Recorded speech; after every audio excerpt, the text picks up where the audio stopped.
On va maintenant aller créer notre événement dans Calendly. Pour ce faire, je vais venir créer un nouveau type d'événement. Je vais faire un événement privé, donc un seul parent va s'inscrire par plage horaire. Donc, je peux le libeller, je vais mettre rencontre individuelle de parents, parfait. Je n'ai pas besoin de mettre de lieu tout de suite.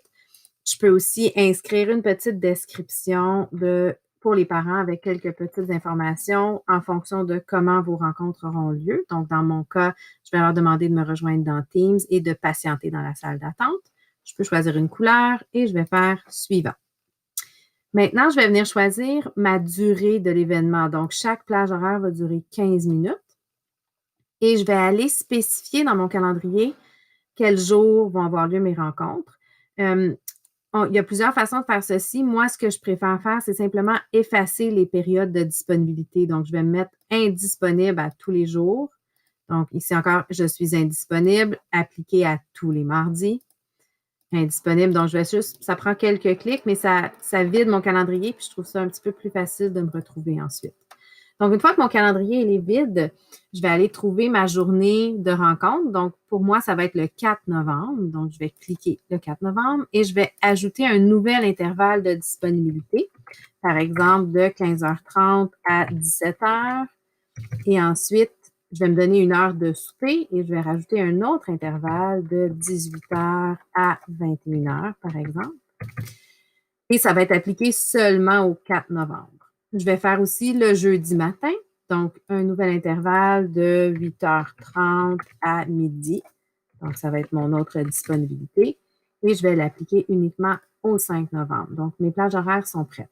Il me reste une autre chose à modifier. Je dois aller cliquer sur Avancer ici et je vais aller mettre mes disponibilités en bloc de 15 minutes parce que sinon, ils vont offrir une plage à toutes les 30 minutes. Donc, si je veux avoir des plages à toutes les 15 minutes, je dois venir modifier ceci. Je vais vous montrer après qu'est-ce que ça fait. Donc, une fois que j'ai fait ça, je vais venir cliquer sur Suivant. Et là, je vais avoir quelques autres options que je vais aller modifier. Donc, dans les questions pour l'invité, les parents, quand ils vont s'inscrire, on leur pose 2 questions. Moi, je vais en ajouter une autre. J'aimerais bien aussi avoir le prénom et le nom de l'enfant. Comme ça, je sais à qui le parent appartient. Et je vais mettre cette question obligatoire, appliquer. Et je peux même venir la mettre un petit peu plus haut pour qu'elle apparaisse avant la question qui n'est pas obligatoire, en fait. Maintenant, je vais enregistrer et fermer. Donc, techniquement, tous mes paramètres sont corrects. Je vais venir vérifier. Donc, voir la page en direct. Je peux venir voir, voici ce que les parents vont recevoir par courriel. Ils vont voir ça. Ils vont donc pouvoir cliquer sur la journée et venir choisir une plage horaire et confirmer leur inscription. Ça va leur envoyer un courriel et moi aussi, je vais recevoir un courriel et ça va s'inscrire dans mon calendrier. Donc, si j'ai terminé, je peux fermer cette page-là. Mon événement est ici. Je vais retourner à mon menu avec le retour. Mon événement est ici et le lien de partage est ici. Donc, je vais pouvoir venir copier le lien et le partager par courriel avec les parents pour qu'ils puissent s'inscrire.